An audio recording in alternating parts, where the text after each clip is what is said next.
Halo Tribuners, jumpa lagi bersama saya Adi Sasono, pemimpin redaksi Tribun Jabar. Saya masih berbincang-bincang dengan Rektor INABA, Universitas INABA, Bapak Dr. Muhammad Mukti Ali, SDMM. Kami akan bicara dengan tentang dikotomi universitas negeri dan swasta. Ini ada beberapa masalah yang perlu kita clearkan, terutama dari sisi universitas swasta. Selamat siang Pak Mukti. Siang Mas Adi, siang ketemu lagi Pak Tribuners. Pak, kalau kita berbincang dengan saya beberapa kali berbincang dengan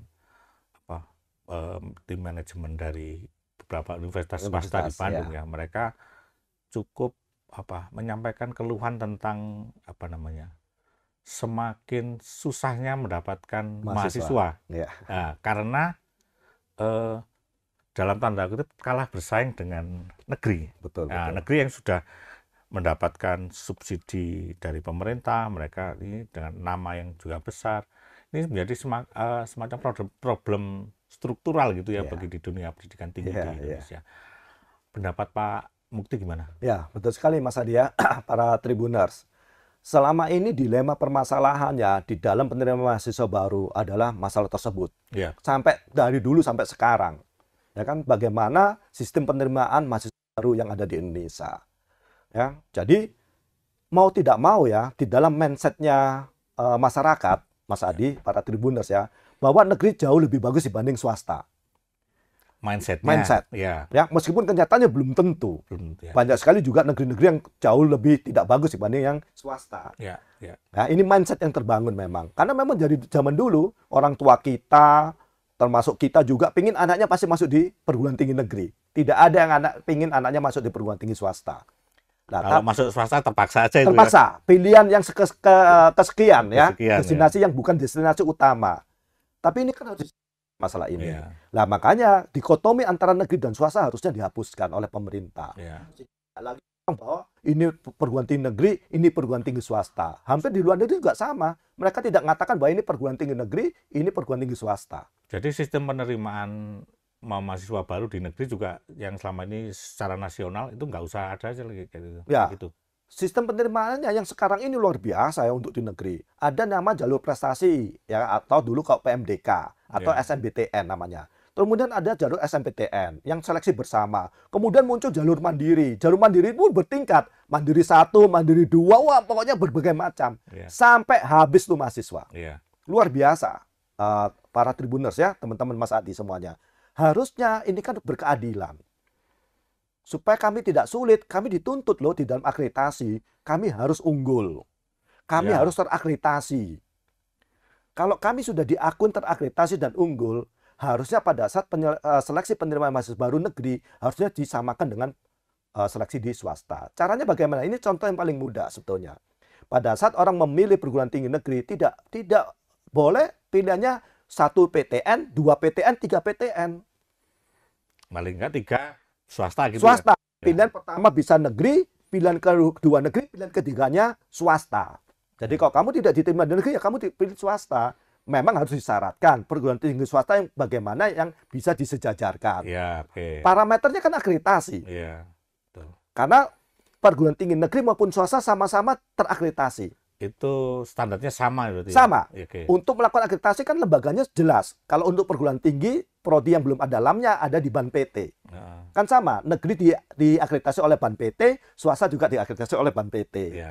Kemudian kalau untuk program studinya diakreditasi oleh lembaga akreditasi mandiri, sama negeri dan swasta. Harusnya mulai sekarang bisa dirubah sistem penerimaan mahasiswa baru untuk perguruan tinggi negeri. Bagaimana caranya? Mengkombinasikan pilihan pertama bisa negeri, pilihan keduanya swasta. Jadi kalau kamu sudah milih 2 ini, kalau nggak diterima, kamu masuk yang di swasta. Pak, ini kan menjadi semacam ya sudah dikotomi yang jelas gitu ya dari sisi penerimaan, dari kemudian sebenarnya apa sih yang bisa menjadi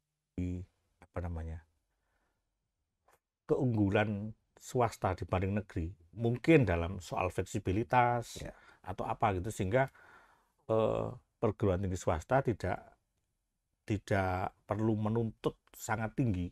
Ya, apakah ini boleh saya sebut tuntutan yang sangat tinggi Ya. gitu, tapi swasta punya keunggulan lain yang dari sisi fleksibel mungkin ya, yang bisa dianggarkan untuk menaikkan standar teman-teman universitas swasta gitu.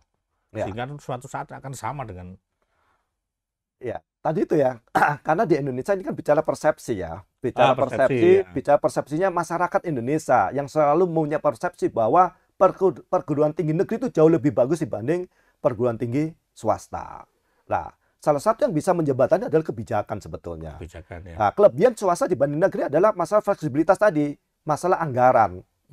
Kalau di negeri itu panjang rutenya untuk menurunkan anggaran, Birokrasi ya. birokrasi. Ya. Tapi kok di swasta jauh lebih cepat. Ya. Tapi memang sekarang kita nggak bisa menafsirkan ya bahwa persepsi konsumen orang Indonesia mengatakan bahwa perguruan tinggi negeri pasti lebih bagus dibanding perguruan tinggi swasta.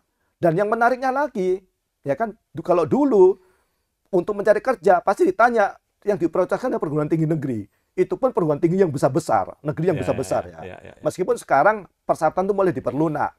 Perguruan tinggi swasta maupun negeri boleh, yang penting akreditasinya minimal misalkan baik sekali. Nah, itu udah diperlunak, itu bagus. Ya kan, sehingga orang kalau masuk ke perguruan tinggi swasta bisa. Ya. Nah, tapi itu tadi, ini kembali kepada kebijakan dari pemerintah.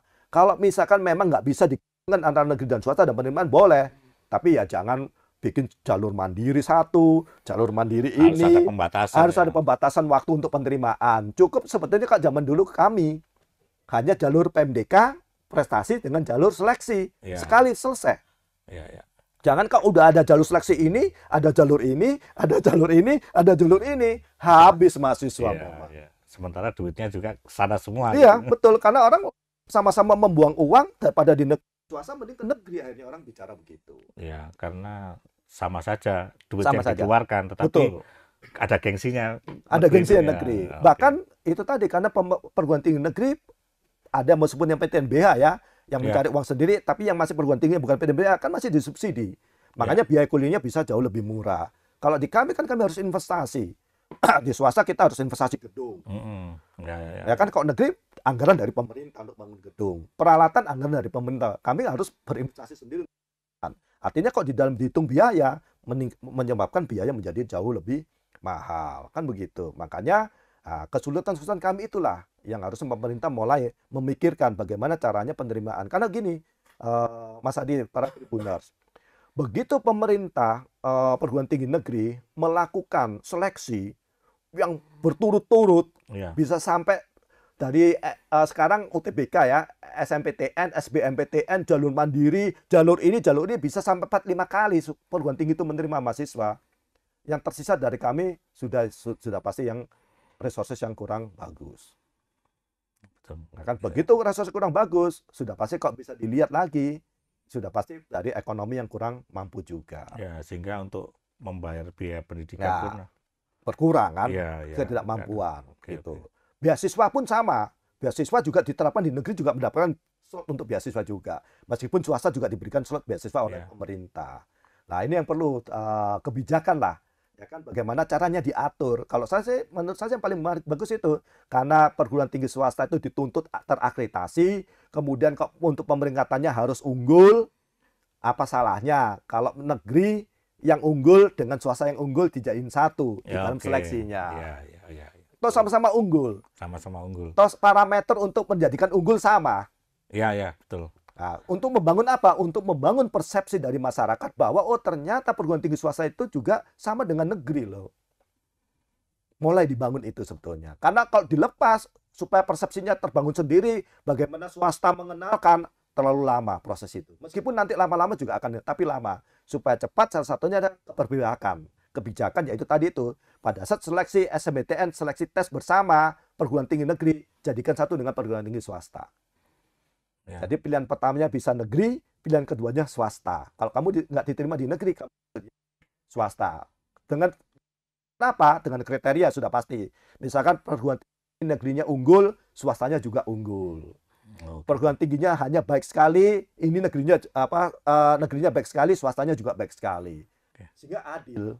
Karena sama-sama dituntut. Ya, Kan gitu. sebenarnya jadi tidak cukup hanya dengan pemerintah itu memberikan program MBKM ya, Tidak sebenarnya nggak cukup, cukup tidak ya. cukup, tidak Nah, cukup. karena perlu lagi untuk pemerataan mahasiswa gitu Betul, ya. betul, betul.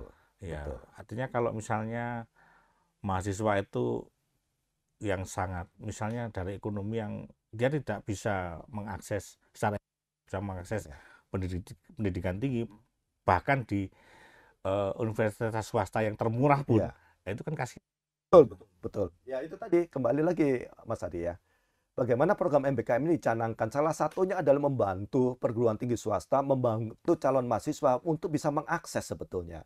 Kalau misalkan itu dengan online system full, artinya biaya harusnya jauh lebih murah, bisa mengakses. Bahkan pemerintah memberikan keleluasaan di Permendikbud yang terbaru itu, bagaimana orang mengikuti program-program pelatihan perkuliahan yang ada di platform yang memang diakui pemerintah, itu bisa dikonversi menjadi SKS. Ini Oke. sangat fleksibel sekali. Nah, kembali lagi ya, di sini peran pemerintah sebagai pembuat kebijakan ya. Bagaimana kebijakan ini juga bisa mempermudah dari perguruan tinggi swasta. Kalau enggak kesulitan karena gini, pemerintah kenapa kok memperbolehkan individu atau masyarakat membuat perguruan tinggi swasta? Karena pemerintah yakin jika pemerintah sendiri nggak mampu untuk Ya, mengcover semua masyarakat yang ada di Indonesia untuk kuliah. ya. Makanya dibentuklah perguruan tinggi swasta. Kan Oke. niatnya kan sudah bagus, sama-sama berniat untuk pendidikan untuk membangun sumber daya manusia gitu kan. Yang satu melalui programnya pemerintah, yang satu ini jalurnya swasta. Tapi itu tadi dimohon keberpihakan terutama di dalam seleksi penerimaan.